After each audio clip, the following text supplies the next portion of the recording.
What is up, ladies and gentlemen? Welcome to the PUBG Mobile Pro League South Asia Season 4 Pro Analysis. This is Super Jonny, joined by Fyxs right next to me, and we're going to be breaking down what we expect to go down in this season of PMPL South Asia Season 4.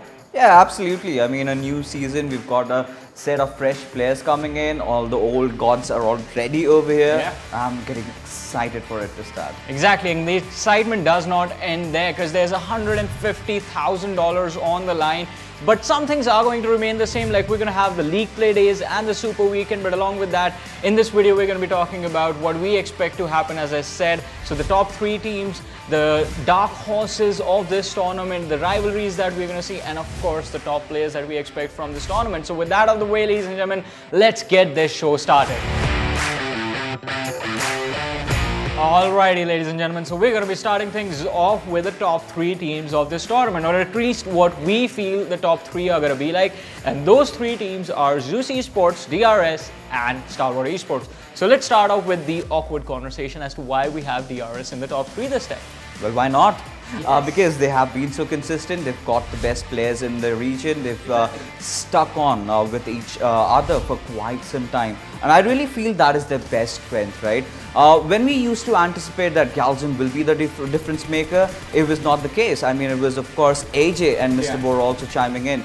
And if we talk about, their possible weaknesses, Johnny, has to come down to the fact that, well, this team does need to understand they need to take some early game fights. Exactly. But if we talk about consistency that DRS have displayed, there's another team in the list that have been as, or if not more consistent than them, and that is Zeus Esports.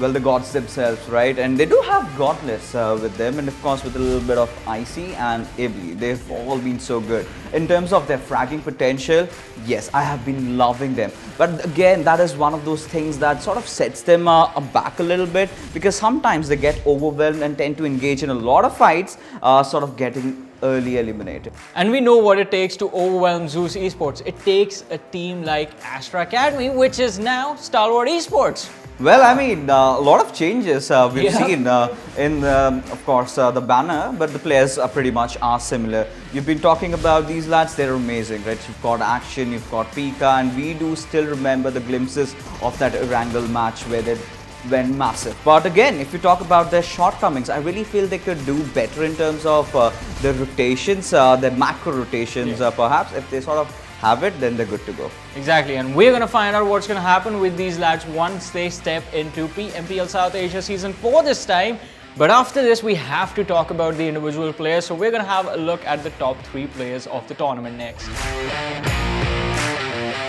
Now, the top 3 players. We've mentioned a few of them before in this video as well, so we're going to be starting things off with Godless from Team Zeus, followed by his own teammate, Icy, and then we have Sandesh from T2K on the 3rd position. Yeah, I would love to start off with Sandesh first, because I really believe he's a complete package, right? If you need a sniper, he's there. If you need an assaulter, he certainly is. Then I'm gonna move on to Godless. And again, he also does deliver in both the fronts, right? We have seen him getting really up close and personal, and even from the backline, sometimes he gets really nasty with those bolt action shots. But if you talk about consistency, I think this is where Icy really comes in. And he certainly had been one of those picks that we never really thought would be there, but has been such a tremendous performer for Zeus Esports. Exactly, and these 3 players will be really key in helping their teams get to the top of that leaderboard, because again, there's a lot on the line for everyone.